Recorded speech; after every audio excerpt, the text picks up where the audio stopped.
DCM ಹುದ್ದೆ ಹೆಚ್ಚುವರಿ ಕಿರೀಟ ಅಲ್ಲ ಎಂಬ ವಿಚಾರ.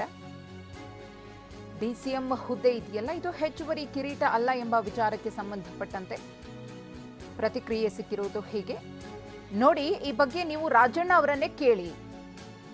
ಅದರ ಅರ್ಥವೇನು ಅಂತ ನನ್ನನ್ನು ಮಾತ್ರ ಕೇಳಬೇಡಿ.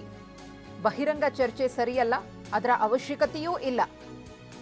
ಪಕ್ಷ ಇದನ್ನ ನೋಡ್ತಾ ಇದೆ, ಮುಂದೆ ಕ್ರಮವನ್ನ ಕೈಗೊಳ್ಳುತ್ತೆ ಅಂತ ಸಚಿವ ದಿನೇಶ್ ಗುಂಡೂರಾವ್ ಅವರು ಹೇಳಿಕೆಯನ್ನ ನೀಡಿದ್ದಾರೆ.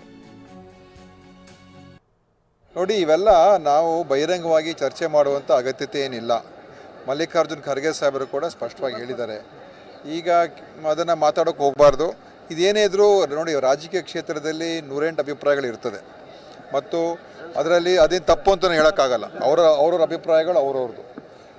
ಅಂತಿಮವಾಗಿ ನಮ್ಮ ಉದ್ದೇಶ ಏನು, ನಮ್ಮ ಪಕ್ಷ ಬಲಿಷ್ಠವಾಗಿ ಬೆಳಿಬೇಕು, ಪಕ್ಷ ಮತ್ತು ಸರ್ಕಾರ ಎರಡೂ ಚೆನ್ನಾಗಿ ಕೆಲಸ ಆಗಬೇಕು ಮತ್ತು ಆ ವಿಷಯಕ್ಕೆ ಏನು ಸೂಕ್ತವಾದ ನಿರ್ಧಾರಗಳಿತ್ತು ಅದನ್ನು ತಗೊಳ್ಬೇಕಾಗ್ತದೆ.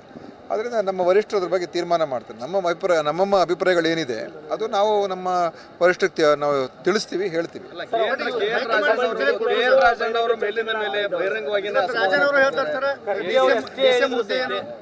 ಹೆಚ್ಚುವರಿ ಕಿರೀಟ ಅಲ್ಲ ಅಂತ ಹೇಳ್ತಾರೆ ಸರ್ ರಾಜಣ್ಣ ಅವರು. ನೋಡಿ, ರಾಜಣ್ಣ ಅವ್ರು ಏನು ಹೇಳಿದ್ರು ಅವ್ರಿಗೆ ಕೇಳಬೇಕು, ಅದರ ಅರ್ಥ ಏನು ಅಂತ ನನಗೆ ಕೇಳಬೇಡಿ. ಆದರೆ ನಾನು ಹೇಳುವಂಥದ್ದು ಇಷ್ಟೇ, ಈ ಥರದ ಒಂದು ಚರ್ಚೆಗಳು ಬಹಿರಂಗವಾಗಿ ಆಗುವಂಥದ್ದು ಸರಿಯಲ್ಲ ಮತ್ತು ಇದರ ಅವಶ್ಯಕತೆ ಕೂಡ ಇಲ್ಲ. ಪಕ್ಷದ ಎಲ್ಲ ಹೈಕಮಾಂಡ್ ಕೂಡ ಎಲ್ಲವನ್ನು ಕೂಡ ನೋಡ್ತಾ ಇದ್ದಾರೆ. ಮುಂದಿನ ಏನೇನು ತೀರ್ಮಾನಗಳು ತೊಗೊಳ್ತಾರೆ ಎಲ್ಲರ ಅಭಿಪ್ರಾಯ ತೆಗೆದುಕೊಂಡು.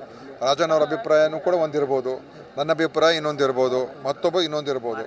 ಅದೇನೇ ಇರಲಿ, ಆದರೆ ಇದು ಅನಾವಶ್ಯಕ ಅಂತ ನಾನು ಹೇಳ್ತೀನಿ. ಚರ್ಚೆ ಅನಾವಶ್ಯಕ.